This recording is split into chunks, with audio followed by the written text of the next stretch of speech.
आज का कहानी जो मैं आपको सुनाने जा रहा हूँ, ये सब कहानी से बिल्कुल अलग है।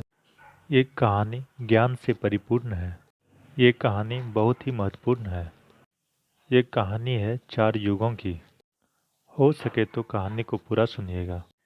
इससे पहले यदि आपने अभी तक हमारे चैनल को सब्सक्राइब नहीं किया है, तो प्लीज़ इस चैनल को सब्सक्राइब कर लें।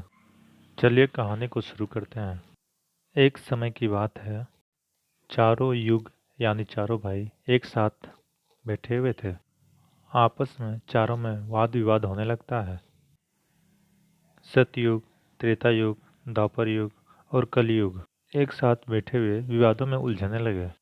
सबसे पहले सतयुग कहने लगा कि अरे मूर्खों, तुम सब मुझसे छोटे हो, तुम लोग मेरी बराबरी कैसे करने लगे।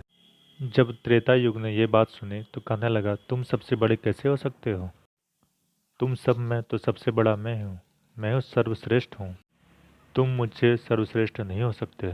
तब तक द्वापर युग बीच में ही बोल पड़ा, तुम सर्वश्रेष्ठ कैसे हो सकते हो, तुम में से सबसे सर्वश्रेष्ठ तो मैं हूँ, तुम्हारा सर्वश्रेष्ठ होने का तो कोई प्रश्न ही नहीं उठता। तब तक कलयुग कहने लगा, तुम तीनों सर्वश्रेष्ठ बन रहे हो, लेकिन मैं तुम तीनों से ज़्यादा सर्वश्रेष्ठ हूँ।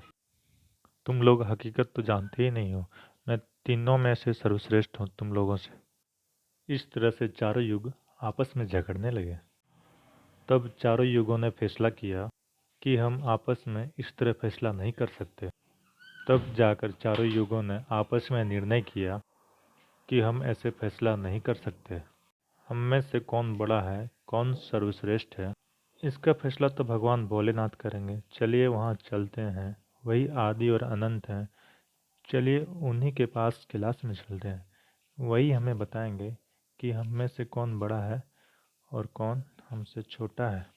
इसका निर्णय स्वयं भगवान शंकर ही करेंगे, इसका निर्णय हम नहीं कर सकते हैं। चारों युगों ने मिलकर योजना बनाई। चारों युग कैलाश पर्वत की यात्रा में निकल पड़ते हैं और आपस में बात करते चलते हैं कि मैं बड़ा हूँ, मैं बड़ा हूँ। कोई मानने के लिए तैयार नहीं होता है कि मैं किसी से छोटा हूँ। रास्ते में वे एक दूसरे से झगड़ा करते हुए कैलाश पर्वत की ओर बढ़ने लगते हैं। कुछ दूर पैदल यात्रा करने के पश्चात जब झगड़ा काफ़ी बढ़ जाता है, तो वे लोग निर्णय लेते हैं कि यदि हम पैदल इस तरह चलते रहे तो हमें कैलाश पर्वत पहुंचने में काफ़ी समय लग जाएगा और हम इतना इंतज़ार नहीं कर सकते हैं। इसलिए ये सभी निर्णय करते हैं कि हम अब हवाई मार्ग से कैलाश पर्वत जितना जल्दी हो सके उतना जल्दी पहुंचने का कोशिश करेंगे और वे सभी उड़ान भरते हैं कैलाश पर्वत की ओर। रास्ते में पहाड़, पर्वत, जंगल इत्यादि बहुत सारे आते हैं, जिन्हें वे हवाई यात्रा के दौरान पार करते हुए कैलाश की ओर चल पड़ते हैं। साथ ही साथ हवाई यात्रा के दौरान भी वे आपस में एक दूसरे से झगड़ा करते रहते हैं। जब कुछ समय हवाई यात्रा मार्ग से यात्रा करने के पश्चात वे कैलाश पर्वत में पहुंचते हैं, तो उन्हें शिव भगवान का द्वारपाल उन्हें रोक लेते हैं और आगे जाने से मना करते हैं और बताते हैं कि भगवान अभी योग मुद्रा में हैं, आप कुछ देर इंतजार कर सकते हैं, तत्पश्चात भगवान से आपकी मुलाकात हो सकती है।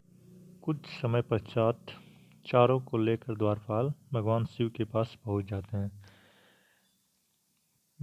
जब चारों युग शिव के पास पहुंचते हैं तो वे सभी भगवान को प्रणाम करते हैं।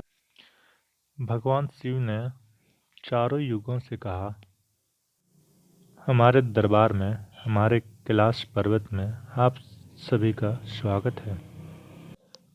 कहो युगों, आपके कैलाश आने का क्या कारण है। तुम तो स्वयं ही कालचक्र हो, तुम तो स्वयं ही समय हो, फिर ऐसा क्या कारण है कि तुम्हें हमारे पास आना पड़ा। चारों युग कहते हैं, हे सृष्टि के रचयिता, हे भगवान शिव, हम चारों में विवाद खड़ा हो गया है और हम उस विवाद का समाधान नहीं कर पा रहे हैं, इसीलिए हम आपके पास आए हैं। अब हम आपसे निवेदन करते हैं और गुहार करते हैं कि हे भगवंत, आप ही हमारा फैसला करें, आप हमारा न्याय करें और हमें बताएं कि हम चारों में से सबसे बड़ा कौन है, हम चारों में सर्वश्रेष्ठ कौन है। भगवान शिव कहते हैं कि इसका फैसला तो तब होगा जब आप चारों अपना अपना फैसला सुनाएंगे। तब भगवान शिव सतयुग से कहते हैं कि हे सतयुग, तुम बताओ कि तुम कैसे बड़े हो, तुम अपने आप को सर्वश्रेष्ठ बताने की कोशिश कैसे कर रहे हो, लेकिन हो कैसे ये मुझे बताओ। तब भगवान शिव से सतयुग कहता है, देखिए प्रभु, मेरी आयु सबसे ज़्यादा है, मैं 17 लाख वर्ष का हूँ और अन्य युग हमसे तो बहुत छोटे हैं, इसीलिए मैं इन सब से लंबी आयु का हूँ। तब तक कलयुग बोल पड़ता है, हे प्रभु, व्यक्ति कभी आयु से बड़ा नहीं होता है। नमस्कार दोस्तों, कहानी का अगला हिस्सा नेक्स्ट पार्ट में आपको दिखाया जाएगा।